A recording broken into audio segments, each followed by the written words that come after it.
کہتے ہیں کچھ جگہیں جب ایک بار خالی ہو جاتی ہے نا تو انہیں دوبارہ بھرنا بہت بہت مشکل ہو جاتا ہے۔ اور یہ کہانی بھی ایک ایسی ہی جگہ کی ہے، ایک ایسی ہی خاموشی کی۔ پچھلے مہینے میری ملاقات اپنے کالج کے ایک دوست خلیل سے ہوئی۔ کافی عرصہ ہو گیا تھا ملے۔ اس کا خاندان، آپ جانتے ہیں، ہمیشہ سے ہی کافی خوشحال تھا۔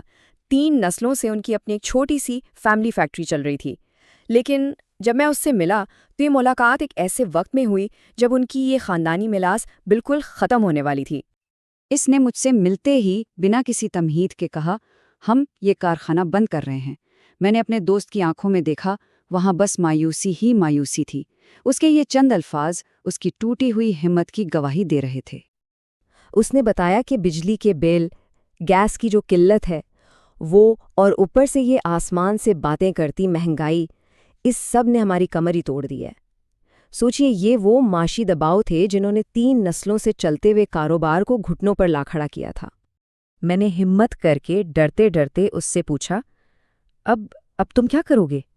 سچ کہوں تو یہ سوال پوچھتے ہوئے مجھے خود بھی ڈر لگ رہا تھا، کیونکہ مجھے اندازہ تھا کہ اس کا جواب شاید اس سے بھی زیادہ تکلیف دہ ہوگا۔ خلیل نے ایک خالی سی نظر سے میری طرف دیکھا اور پھر دوسری طرف منہ پھیر کر بس اتنا کہا، یار، اسی سوال نے تو ہماری راتوں کی نیندیں اڑائی ہوئی ہیں۔ اس کے اس ایک جملے میں بے بسی کا ایک پورا سمندر تھا، جیسے وہ ڈوب رہا ہو۔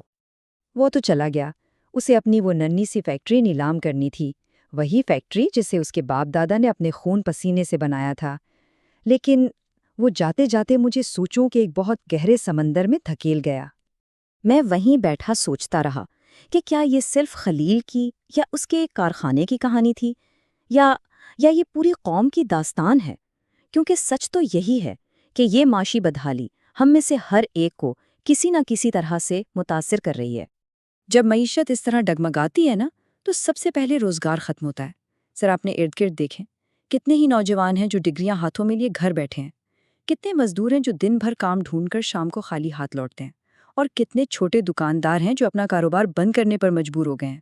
کیا یہ سب لوگ معاشی بدحالی کے شکار نے؟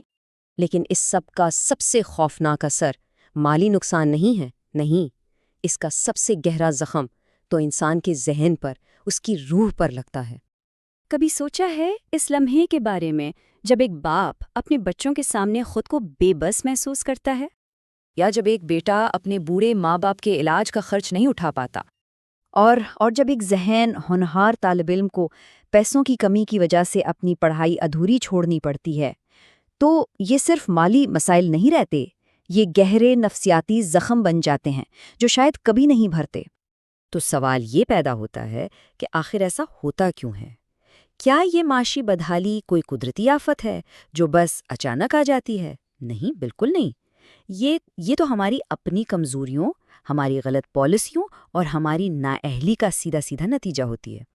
یہ سب تب ہوتا ہے جب ایک قوم کے طور پر ہم کچھ پیدا کرنے کے بجائے صرف چیزیں استعمال کرنے والے بن جائیں، جب ہم بچت کرنے کے بجائے صرف فضول خرچی کرنے لگیں، اور جب ہم محنت پر یقین رکھنے کے بجائے بس قسمت کے بھروسے بیٹھ جائیں، تو پھر معاشی تباہی تو آتی ہے، اور بہت زور سے آتی ہے۔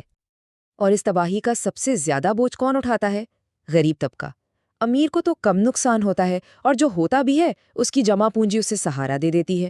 اشرافیہ، انہیں تو شاید محسوس تک نہیں ہوتا، مگر غریب، اس کا تو روز کا کمانا روز کا کھانا ہوتا ہے۔